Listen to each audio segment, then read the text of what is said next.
नमस्कार, मैं हूं अंकुर। आप देख रहे हैं सत्यनिधि का न्यूज बुलेटिन। एक नजर डाल लेते हैं अब तक की खबरों पर।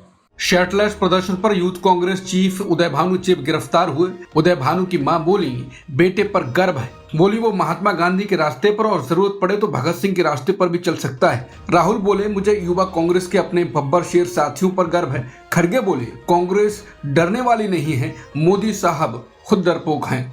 भारतीय यूथ कांग्रेस के राष्ट्रीय अध्यक्ष उदय भानु चिप को दिल्ली पुलिस ने शर्टलेस विरोध प्रदर्शन मामले में गिरफ्तार कर लिया है। ये प्रदर्शन पिछले सप्ताह 20 फरवरी को दिल्ली में आयोजित इंडिया एआई इम्पैक्ट समिट के दौरान किया गया। पुलिस ने बताया कि चिप को तिलक मार्ग पुलिस स्टेशन में लगभग 15 घंटे की पूछताछ के बाद मंगलवार को गिरफ्तार किया गया। ये प्रदर्शन पीएम मोदी के खिलाफ था। युवक कांग्रेस का आरोप है कि मोदी ने अमेरिका के साथ ट्रेड डील पर कर किसानों, व्यापारियों, आम लोगों के हित अमेरिका को भेज दिए हैं। इस प्रदर्शन से सरकार इतना नाराज है कि उसने प्रदर्शनकारियों पर तीखा कार्रवाई का आदेश दिया। पुलिस ने आरोप लगाया कि पूछताछ के दौरान वो सहयोग नहीं कर रहे थे और जांच को गुमराह करने की कोशिश की गई, जिसके बाद पुलिस ने उनके खिलाफ पर्याप्त सबूत होने का दावा करते हुए गिरफ्तारी की कार्रवाई की।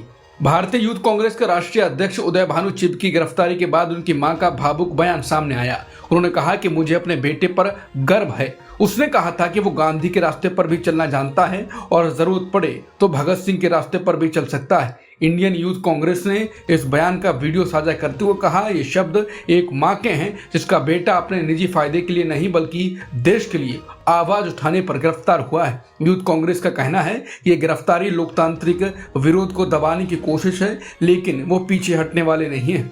उदय भानु की गिरफ्तारी पर राहुल गांधी ने कहा है कि शांतिपूर्ण विरोध हमारी ऐतिहासिक धरोहर है, ये हमारे खून में है और हर भारतीय का लोकतांत्रिक अधिकार है। मुझे युवा कांग्रेस के अपने बब्बर शेर साथियों पर गर्व है जिन्होंने कॉम्प्रोमाइज्ड पीएम के खिलाफ निडर होकर देश के हित में आवाज उठाई। अमेरिका के साथ हुए ट्रेड डील में देश के हितों से समझौता किया गया है। ये समझौता हमारे किसानों और टेक्सटाइल उद्योग को नुकसान पहुंचाएगा तथा हमारे डेटा को अमेरिका के हाथों में सौंप देगा। इस सच्चाई को देश के सामने रखने के लिए युवा कांग्रेस अध्यक्ष उदय भानु चिप और युवा कांग्रेस के अन्य साथियों की गिरफ्तारी तानाशाही प्रवृत्ति और कायरता का प्रमाण है।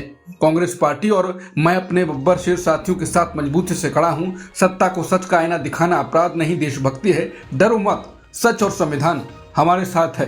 कांग्रेस अध्यक्ष मल्लिकार्जुन खड़गे ने ट्रेड डील और यूथ कांग्रेस के नेताओं की गिरफ्तारी पर मोदी सरकार को निशाने पर लिया। उन्होंने कहा कि ट्रंप के सामने उन्होंने घुटने टेक दिए हैं, नाक रगड़कर उनके सारे शर्तों को मान लिया, जिससे पूरा देश शर्मिंदा हो गया है। जो काम हमारे किसानों की भलाई और मदद के लिए किया जाना चाहिए था, उसकी बजाय किसानों का नुकसान करने की बातचीत की गई। इससे यह भी साफ हो गया कि लोग समझते थे कि मोदी जी देश के हित में ट्रंप से बात कर रहे हैं, लेकिन हकीकत में ट्रंप हमें गुलाम बना रहा है और हम बंधुआ मजदूर बनने की दिशा में धकेला जा रहा है। ये काम मोदी जी कर रहे हैं। कांग्रेस डरने वाली नहीं है और ना ही डरपोक है। मोदी साहब खुद डरपोक हैं। डर के कारण वो संसद में आकर अपनी नीतियों का बचाव भी नहीं कर पाते, इसलिए वो हमें डराने की कोशिश कर रहे हैं, हमारे युवा नेताओं को डराने की कोशिश कर रहे हैं। ये नहीं चलेगा, मैं इसकी निंदा करता हूँ। मल्लिकार्जुन खड़गे ने कहा कि जब देश में कॉमनवेल्थ गेम्स चल रहे थे तब नितिन गडकरी और बीजेपी के लोगों ने हर इवेंट में जाकर विरोध किया था। क्या तब इन्हें राष्ट्रीयता और देश को एक रखने की भावना मन में नहीं आई? दुनिया भर से आने वाले एथलीटों को क्या संदेश जाएगा, इसकी चिंता क्या तब नहीं थी? बीजेपी के लोग दूसरों को सीख देना बंद करें और खुद अपना व्यवहार देखें।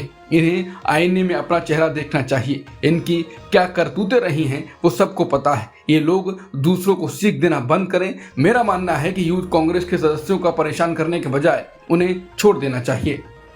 भोपाल जा रहे राहुल गांधी ने रुकवाया काफिला, घायल ऑटो ड्राइवर की मदद कर दिखाई मानवता। लोकसभा के नेता प्रतिपक्ष राहुल गांधी मंगलवार सुबह अपने आवास से भोपाल के लिए रवाना हुए, लेकिन रास्ते में एक घायल ऑटो रिक्शा ड्राइवर को देखकर उन्होंने अपना काफिला रुकवा दिया और मदद के लिए आगे बढ़े। इसके साथ ही उन्होंने अपने साथियों से घायल को उचित मेडिकल सपोर्ट सुनिश्चित करने के आदेश दिए। बता दें, कांग्रेस के राष्ट्रीय अध्यक्ष मल्लिकार्जुन खड़गे और राहुल गांधी आज भोपाल में अंतरिम भारत यूएस ट्रेड डील के खिलाफ एक बड़े विरोध प्रदर्शन का नेतृत्व करेंगे। पार्टी का आरोप है कि यह फ्रेमवर्क सस्ते यूएस आयात के लिए दरवाजे खोलकर भारतीय किसानों को बहुत नुकसान पहुंचाता है। एप्स्टीन स्कैंडल पर सुब्रमण्यम स्वामी का मोदी पर हमला, कहा स्कैंडल पूरी तरह बर्बाद कर दे, उससे पहले दे दें इस्तीफा। बीजेपी के वरिष्ठ नेता सुब्रमण्यम स्वामी ने प्रधानमंत्री मोदी को सीधा संदेश दिया है। स्वामी ने एक्स पर लिखा है, उन्हें खुद इस्तीफा दे देना चाहिए, इससे पहले कि एप्स्टीन स्कैंडल उन्हें पूरी तरह बर्बाद कर दे। ये बात उन्होंने एक वीडियो के जवाब में लिखी, जिसमें किसी ने कहा था कि मोदी जी के समय का अंत शुरू हो गया है। बता दें, मोदी सरकार एप्स्टीन फाइल्स में पूरी तरह से घिरी हुई है और इससे बचने के लिए वो टाल मटोल कर रही है। ट्रेड डील से पीछे हटने वाले देशों को ट्रंप की चेतावनी, बोले अमेरिका के साथ खेल करेंगे तो ऊंचा टैरिफ लगा देंगे। सुप्रीम कोर्ट के फैसले के बाद आई ट्रंप की ये धमकी। अमेरिका के राष्ट्रपति ट्रंप ने टैरिफ को लेकर सुप्रीम कोर्ट के फैसले के बाद दुनिया के कई देशों को सख्त चेतावनी दी है। ट्रंप ने कहा है कि अगर कोई देश अमेरिकी सुप्रीम कोर्ट के हालिया फैसले का फायदा उठाकर चालाकी करेगा तो उस पर पहले से भी ज्यादा भारी टैरिफ लगाया जाएगा। ट्रंप ने सोशल मीडिया पर साफ शब्दों में कहा, जो देश अमेरिका के साथ खेल करेंगे, जिन्होंने सालों से अमेरिका को लूटा है, उन पर और भी सख्त टैरिफ लगाए जाएंगे। यानी ट्रंप ने खुली धमकी दी है। बता दें, अमेरिकी सुप्रीम कोर्ट ने ट्रंप सरकार द्वारा लगाए गए बड़े टैरिफ को रद्द कर दिया है। इसके बाद भारत में भी हलचल तेज हो गई है और ट्रेड डील पर बातचीत जो इसी हफ्ते शुरू होनी थी, फिलहाल रोक दी गई है और डील की समीक्षा की बात होने लगी है। सिर्फ भारत ही नहीं, यूरोपीय यूनियन ने भी अमेरिका के साथ ट्रेड डील को फिलहाल रोक दिया है। ईयू ने कहा है कि अमेरिका को साफ बताना होगा कि सुप्रीम कोर्ट के फैसले के बाद वह आगे क्या करने जा रहा है। इस बीच ही ट्रंप का ये बयान आया है। कुल मिलाकर ट्रंप की इस धमकी से दुनिया भर में ट्रेड वॉर का डर फिर से गहराता जा रहा है। तनाव में पीएम मोदी का इजरायल दौरा, संसद में उठे सवाल, पूछा पश्चिम एशिया में संकट है फिर भी विदेश दौरा क्यों। पीएम मोदी के 25 फरवरी को इजरायल दौरे से पहले दौरे के समय को लेकर संसद में सवाल उठे हैं। वजह यह है कि पश्चिम एशिया में हालात बेहद तनावपूर्ण हैं। अमेरिका ने इस इलाके में अपनी सेना बढ़ा दी है और ईरान पर हमले की आशंका जताई जा रही है। भारत सरकार ने अपने नागरिकों को ईरान छोड़ने की सलाह भी दी है। ऐसे में सांसदों का कहना है कि अगर हालात और बिगड़े तो इजरायल भी इस संघर्ष में फंस सकता है। संसद की विदेश मामलों की स्थायी समिति, जिसकी अध्यक्षता कांग्रेस सांसद शशि थरूर कर रहे हैं, उसकी बैठक में यह मुद्दा उठा। बैठक में विदेश मंत्रालय के बजट में चर्चा हो रही थी। एक सांसद ने सवाल किया कि ऐसे तनावपूर्ण माहौल में पीएम का इजरायल जाना कितना सही है। इस पर विदेश सचिव विक्रम मिस्री ने कहा कि पीएम के सभी विदेशी दौरे सुरक्षा को ध्यान में रखकर ही तय किए जाते हैं। हालांकि उन्होंने ये साफ नहीं किया कि अगर हालात बिगड़े तो यात्रा रद्द होगी या नहीं। सुप्रीम कोर्ट ने कहा कि हेट क्राइम रोकने के लिए निर्देशों को लागू करना अब मुश्किल है। सीजे सूर्यकांत बोले, पूरे देश में हर लिंचिंग की निगरानी नहीं कर सकते हैं। लोग बोले, तुमसे ना हो पाएगा, मीम से किए जा रहे हैं तंज। सीजे सूर्यकांत ने कहा कि नफरत से जुड़े अपराधों और भीड़ हिंसा को रोकने के लिए सुप्रीम कोर्ट द्वारा पहले दिए गए सामान्य निर्देशों को लागू करना अब मुश्किल होता जा रहा है। सीजेआई ने बताया कि 2018 में सुप्रीम कोर्ट ने केंद्र और राज्य सरकारों को गौरक्षा के नाम पर हिंसा, लिंचिंग और भीड़ तंत्र को रोकने के लिए निर्देश दिए थे, लेकिन कई राज्य सरकारें इन निर्देशों का ठीक से पालन नहीं कर रही हैं। मुख्य न्यायाधीश ने कहा कि हर अपराध को उसके अपने तथ्यों और हालात के आधार पर देखा जाना चाहिए। अगर किसी व्यक्ति के अधिकारों का हनन होता है या कानून से ज्यादा सख्ती की जाती है तो तुरंत कार्रवाई होनी चाहिए। उन्होंने ये भी कहा कि सुप्रीम कोर्ट का काम कानून के सामान्य सिद्धांत बताना है। अगर किसी के अधिकार टूटते हैं तो जनता के पास अदालत जाने का कानूनी रास्ता मौजूद है। हालांकि कोर्ट ने साफ किया कि वो दिल्ली से बैठकर पूरे देश में हर लिंचिंग या हिंसा के मामले की निगरानी नहीं कर सकता और न ही हर केस को माइक्रो मैनेज कर सकता है। हालांकि इस खबर पर सुप्रीम कोर्ट की आलोचना की जा रही है और कहा जा रहा है, ये सुनकर तुमसे ना हो पाएगा मीम दिमाग में आ रहा है। एनसीईआरटी ने कक्षा 8 की किताब में जोड़ा न्यायपालिका में भ्रष्टाचार चैप्टर, उठे सवाल, राजनेताओं के भ्रष्टाचार का क्या।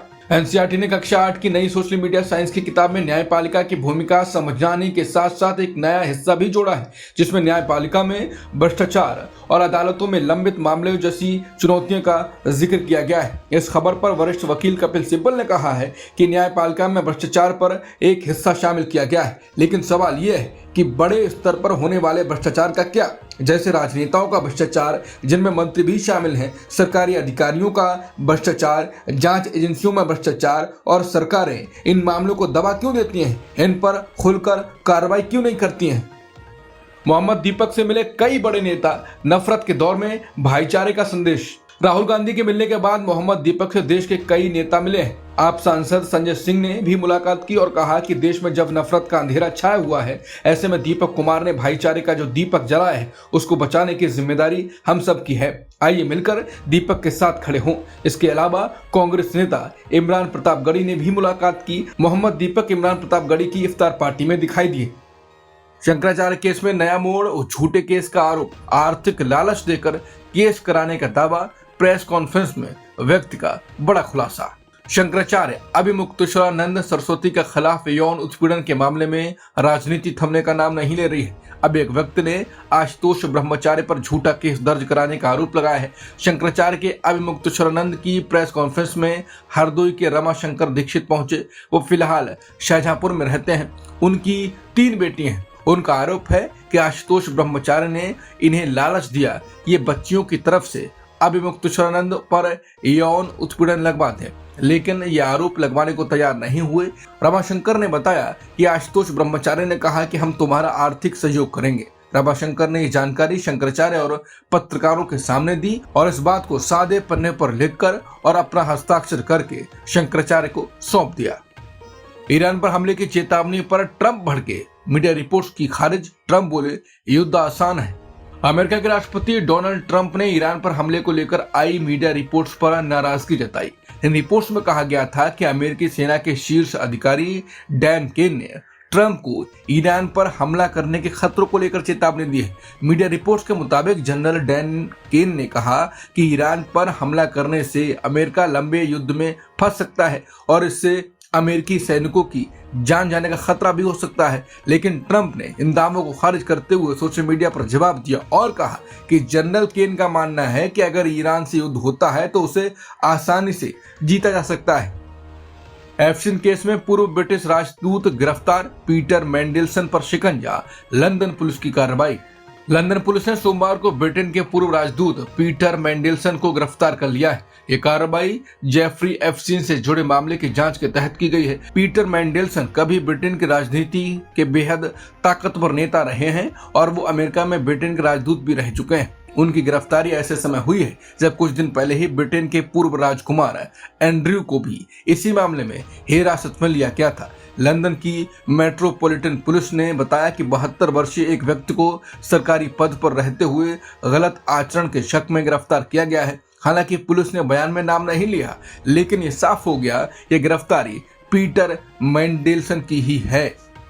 ड्रग माफिया की मौत के बाद मैक्सिको में हिंसा, 10,000 सैनिक तैनात, पूरे देश में हिंसा फैली। मैक्सिको में हालात बेहद बिगड़ गए हैं। देश के सबसे कुख्यात drug mafia Nemesio El Mencho Oseguera की मौत के बाद पूरे देश में हिंसा फैल गई है। El Mencho Jalisco new generation cartel का सरगना था।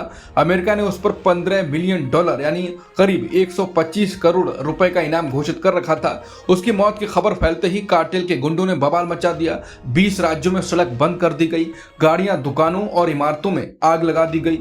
कई जगह खुलेआम गोलीबारी हुई। सरकारी आंकड़ों के मुताबिक 27 सुरक्षा कर्मियों, 46 संदिग्ध अपराधियों और 1 आम नागरिक की मौत हुई है।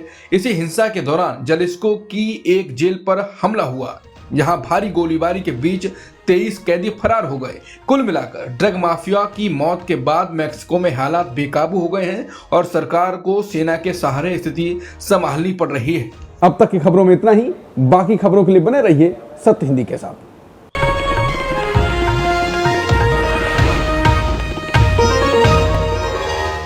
Copyright disclaimer under Section 107 of the Copyright Act 1976. Allowance is made for fair use for purposes such as criticism, comment, news reporting, scholarship, and research. Fair use is a use permitted by copyright statute that might otherwise be infringing.